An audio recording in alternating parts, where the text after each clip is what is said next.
Hello student, YouTube channel पर आपका स्वागत है। मैं मनोज कुमार गुप्ता।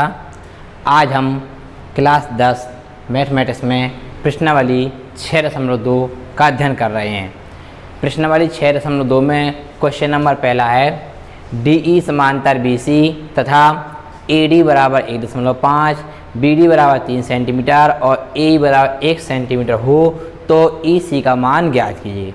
हमने आपको पिछली वीडियो में थेल्स प्रमेय बताई थी, तो अब इस प्रश्नावली में हम थेल्स प्रमेय का उपयोग करके सवालों को हल करते हैं। आपको दिया गया है, क्या पता आपको, DE समांतर किसके है, BC की है। तो किसी त्रिभुज में अगर दो रेखाएं कैसी हैं, ये समांतर होती हैं, तो थेल्स प्रमेय कहता है कि उनकी भुजाओं के अनुपात में होती हैं, एक ही अनुपात में होती हैं। तो BC समांतर DE की है, तो आप लिखेंगे थेल्स प्रमेय से, थेल्स प्रमेय से आपका बनेगा, भुजाओं का अनुपात लगाएंगे AD बटे BD बराबर AE बटे EC। ठीक, तो अगर DE समांतर BC, इस बार में दिया गया है कि BC किसके समांतर है, DE के समांतर है, तो हमने पिछली वीडियो में आपको थेल्स प्रमेय बताई थी। तो थेल्स प्रमेय से, जिसे हम कहते हैं आधारभूत समानुपात का प्रमेय, तो थेल्स प्रमेय से आप कहेंगे AD बटे BD बराबर AE बटे EC। अब मान रखिए AD कितने का है, 1.5 बटे 3 बराबर 1 बटे EC।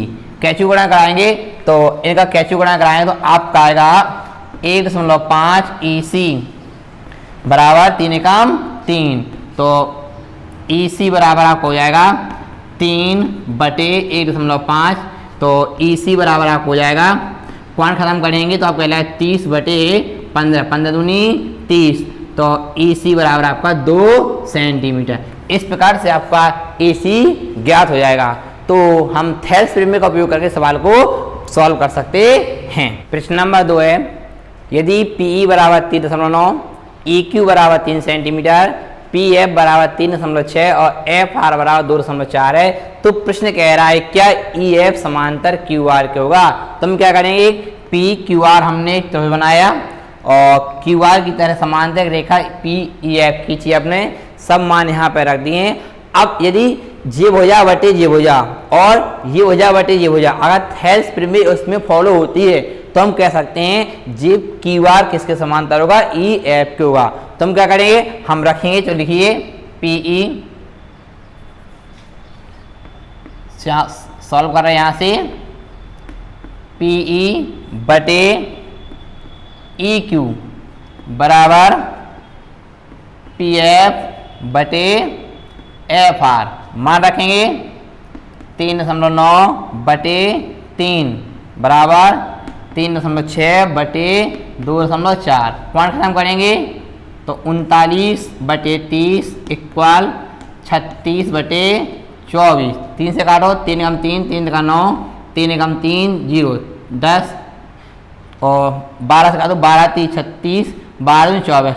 तो देखिए 13 बटे 10 क्या 3 बटे 2 के बराबर है, नहीं। तो आपको ये कैसा आया, नॉट इक्वल टू, अर्थात आप कह सकते हैं PE और EQ बराबर नहीं है किसके, PF और FR, यानी ये नॉट इक्वल टू आ गए। अतः आप कह सकते हैं थेल्स प्रमेय के विलोम से हम कह सकते हैं, अतः थेल्स प्रमेय कहती है यदि भुजाओं का अनुपात समान होता, भुजाओं का अनुपात समान होता तो ये रेखाएं कैसी होती हैं, समांतर होती हैं। लेकिन भुजाओं का अनुपात समान नहीं आया, तो आप कह सकते हैं अतः QR तथा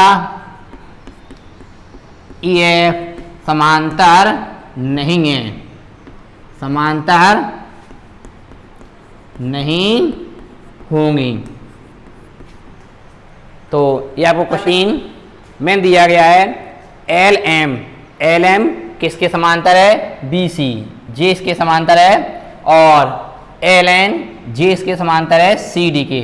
तो प्रश्न कह रहा है कि सिद्ध करो AM बटे AB, ठीक, और AN बटे AD। ये आपको क्या करना है, सिद्ध करना है। तो आपके पास दो त्रिभुज हैं, त्रिभुज ABC ऊपर वाला त्रिभुज आपका है और एक नीचे आपका ADC। दोनों त्रिभुज में हम अलग अलग इसको लेंगे। तो सबसे पहले आप लिखेंगे सबसे पहले आप लिखेंगे त्रिभुज ए बी सी में, त्रिभुज ए बी सी में। अब त्रिभुज ए बी सी में एम एल किसके समांतर है? बी सी के। एम एल समांतर बी सी। क्वेश्चन लिखो दिया है, ये क्या है? दिया है। त्रिभुज ए बी सी, देखिए त्रिभुज ए बी सी में जो आपका एम एल है वह क्या है? बी सी के समांतर है। तो अब किसी त्रिभुज में ये रेखाएं समांतर होती हैं तो क्या लगा दें? थेल्स प्रमेय से। तो आप लिखेंगे थेल्स प्रमेय से,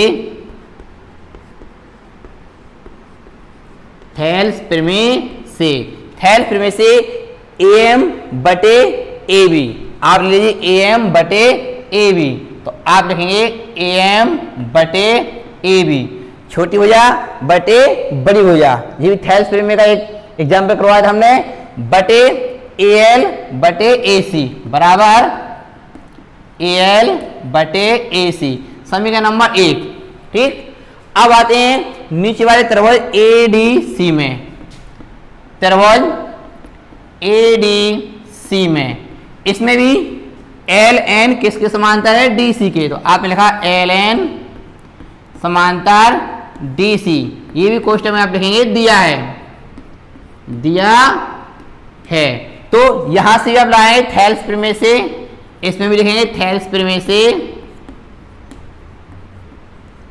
थेल्स प्रमेय से आपका हो जाएगा एल, एल बटे ए सी, एल बटे ए सी बराबर ए एन बटे ए डी, ए एन बटे ए डी, समीकरण नंबर 2। अब देखिए समीकरण 1 व 2 में, इसमें भी आपका ए एल बटे ए सी है और समीकरण 2 में भी ए एल बटे ए सी। समीकरण 1 और 2 को क्या कर देंगे? बराबर है। समीकरण 1 का मान समीकरण नंबर 2 में रखने पर तो लिखेंगे समीकरण 1 व 2 से, समीकरण 1 व 2 से आप कह सकते हैं ए एम बटे ए बी बराबर ए एन बटे ए डी। ये आपको करना था, सिद्ध करना था। तो इस प्रकार से आपका क्वेश्चन नंबर 3 कंप्लीट हुआ। 4 डीई समांतर एसी और डीएफ समांतर एई है। सिद्ध करना है बीएफ बटे ईएफ बराबर बीई बटे ईसी। सबसे पहले आप इसका उपयोग करेंगे डीई समांतर एसी। किस त्रिभुज में? ये है आपका डीई और ये एसी। तो इसका मतलब हम लेंगे त्रिभुज ए बी सी में। त्रिभुज ए बी सी में हम आपको चित्र बनाते हैं अलग से काट के, तो आपका चित्र बनेगा ए बी सी। आप भी क्या कर सकते हैं, जब भी सवाल लगाने के लिए आपको इस प्रकार से त्रिभुज में लेना, आप उसे काट के चित्र बना सकते हैं।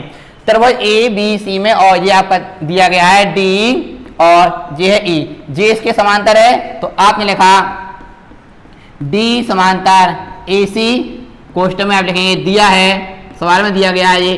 तो आप कह सकते हैं थेल्स प्रमेय से, थेल्स प्रमेय, थेल्स प्रमेय से आप कह सकते हैं बी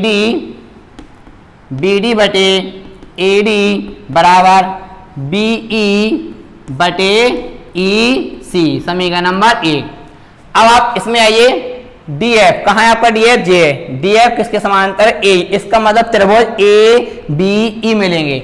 जे त्रिभुज आपका ए बी ई में, डी एफ किसके समांतर है? ए ई के। तो आप यहाँ पे लिखेंगे, तो आप लिखेंगे डी एफ समांतर ए ई। जी आप क्वेश्चन में लिखेंगे दिया गया है, ये क्वेश्चन में दिया गया है। तो यहाँ भी आप लिखेंगे थेल्स प्रमेय से, या इसी को कहते हैं आधारभूत समानुपात का प्रमेय से। तो थेल्स प्रमेय क्या कहती है? भुजाओं का अनुपात बी डी बटे ई डी बराबर बी एफ बटे एफ ई, समीकरण नंबर 2।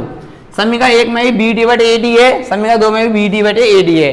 तो इस समीकरण 1 व 2 से, 1 व 2 से, इक्वेशन 1 व 2 से आप लिख सकते हैं, समीकरण 1 व 2 से आप कह सकते हैं बी ई बटे ई सी बराबर बी एफ बटे ई एफ। ये आपको क्या करना था? सिद्ध करना था। तो इस प्रकार से आज हमने आपको क्लास 10 मैथमेटिक्स में एनसीईआरटी बुक की एक्सरसाइज 6.2 के प्रश्न नंबर 1 से 4 तक के सवाल कराए। आगे सवाल आपको नेक्स्ट वीडियो मिलेंगे, तब तक के लिए आपको धन्यवाद।